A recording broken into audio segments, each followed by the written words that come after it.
Sampai selevel ketua komisi fatwa diceramahi oleh anak baru hijrah, tamat SMP lagi. Apa kata dia? Kau harus percaya Tuhan itu di langit. Enggak boleh pakai Tuhan. Allah itu di langit. Maka salah satu kaidah pokok di dalam mengimani nama dan sifat Allah Subhanahu wa taala adalah isbat, yaitu menetapkan apa yang Allah Subhanahu wa taala telah tetapkan untuk dirinya berkaitan dengan nama dan sifat Allah Subhanahu wa taala yang mulia, tanpa takwil atau tahrif atau takyif atau tamthil. Apa yang dimaksud dengan takwil adalah memalingkan makna yang sebenarnya kepada makna yang lainnya, yang tentunya ini adalah merupakan takwil yang keliru. Atau tahrif, yaitu mengubah atau menghilangkan makna yang hakiki ke makna yang berbeda, itu tahrif. Atau takyif, mencari-cari bagaimana modelnya, bagaimana bentuknya, bagaimana keadaannya tentang Allah Subhanahu wa taala, maka ini juga tidak boleh. Sebab akal tidak akan pernah sampai di dalam menjangkau yang berkaitan dengan nama dan sifat Allah Subhanahu wa taala. Atau tamthil, yaitu memberikan permisalahan tentang nama dan sifat Allah Subhanahu wa taala. Maka ini juga tidak boleh zaman rahmatullah kita lakukan di dalam mengimani nama dan sifat Allah Subhanahu wa taala.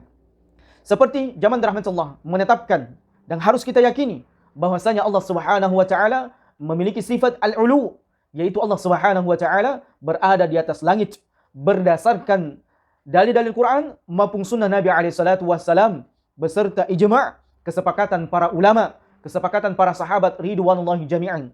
3 generasi yang terbaik, yaitu para sahabat, para tabi'in dan para tabi'in, semuanya mengimani, dan apabila mereka ditanya aina Allah, maka mereka semuanya menjawab fis sama. Sampai-sampai zaman rahmatullah Al-Imam Malik rahimallahu anhu rahmatan wasi'ah, lamma su'ila 'anil istiwa, ketika beliau ditanya, ada seseorang yang bertanya kepada Imam Malik tentang apa yang dimaksud dengan istiwa, maka Imam Malik kemudian menjawab, al-istiwa ma'lum, bahwasanya kalau ditanya tentang istiwa, maka maklum, semua orang tahu apa yang dimaksud dengan istiwa. Wal kaif majhul, adapun bagaimana Allah Subhanahu wa taala beristiwa di atas arsy-Nya adalah sesuatu yang tidak akan mungkin kita ketahui. Tidak ada dalil nas Quran maupun sunnah Nabi alaihi salatu wasallam yang menjelaskan secara rinci bagaimana Allah Subhanahu wa taala beristiwa. Maka istiwa adalah majhul. Wal kaif, bagaimana cara Allah beristiwa adalah sesuatu yang majhul, sesuatu yang tidak diketahui. Namun kalau ditanya bagaimana istiwa, maklum, di atas tentunya. Wal imanu bihi wajib.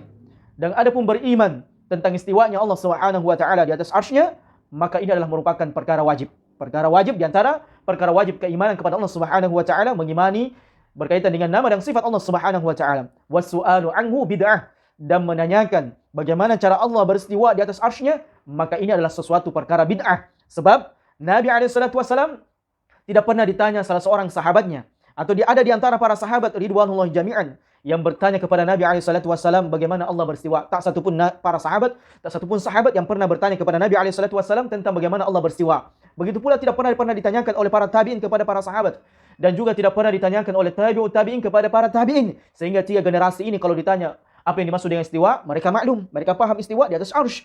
Adapun bagaimana Allah beristiwa adalah merupakan perkara yang tidak seorang pun mengetahui bagaimana Allah Subhanahu wa taala beristiwa. Dan adapun dalil-dalil Quran maupun sunnah Nabi alaihi salatu wasallam yang menyebutkan Allah Subhanahu wa taala memiliki sifat al-ulu, atau Allah Subhanahu wa taala maha tinggi. Maka kalau kita memahami makna maha tinggi, maka tentunya di atas zaman rahmatullah. Tidak mungkin maha ke kanan, tidak mungkin maha ke kiri, tidak mungkin maha ke depan, tidak mungkin maha ke belakang atau ke bawah, tidak mungkin. Yang namanya maha tinggi, maka pasti di atas zaman rahmatullah. Secara akal sehat saja, maka kita dituntun beriman bahwasanya Allah Subhanahu wa taala berada di atas langit. Bahkan kalau kita berdoa, tangan kita tidak ke kanan begini modelnya, atau tangan kita berkiri seperti modelnya, atau ke bawah begini. Tetapi ketika kita berdoa, maka fitrah kita membawa berdoa ya berada di atas langit, sesuatu yang ada zat yang maha tinggi yang ada di langit.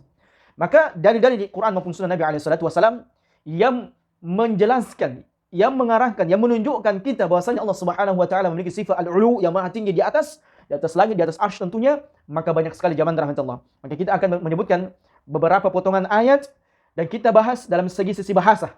Maka kita bahas dalam segi-sisi bahasa agar akal-akal kita terbuka dan keimanan kita teguh kuat bahwasanya kita semakin mantap bahwasanya Allah Subhanahu wa taala di atas langit, bukan di mana-mana sebagaimana keyakinan sebagian orang-orang Asy'ariyah.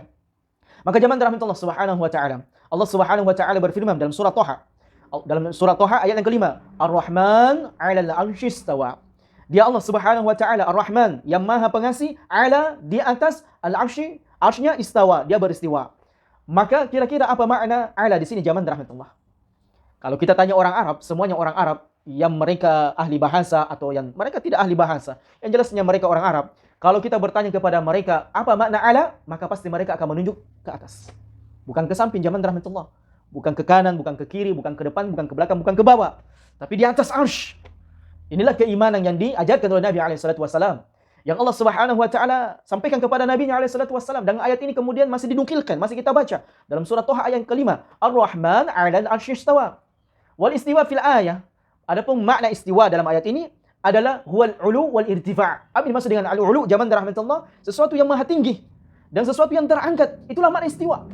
Ditambah dengan kata ala di sini. Maka berkata Al-Imam At-Tabari fi tafsirih.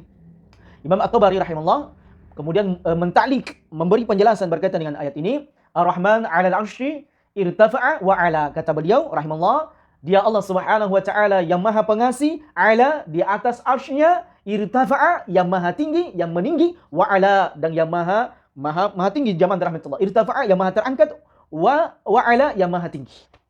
Maka ini dalam segi bahasa zaman rahmatullah sudah bisa membantah orang-orang Asy'ariyah yang tidak meyakini Allah berada di atas arsy. Ini ayat mau dikemanakan? Apakah perlu ditakwil lagi? Atau ditahrif? Atau ditamthil? Atau ditakyif? Na'udzubillahi min dzalik. Maka kalau sudah jelas zaman rahmatullah dalil-dalilnya, maka tinggalkan perkara-perkara syubhat dan permantap keimanan dan yakini dengan sebaik-baiknya, sebenar-benarnya. Ar-Rahman 'alal 'arsy istawa. Dia Allah Subhanahu wa taala beristiwa di atas arsy-Nya, yang bermakna irtafa'a yang terangkat, wa 'ala yang maha tinggi dan maha mulia Allah Subhanahu wa taala.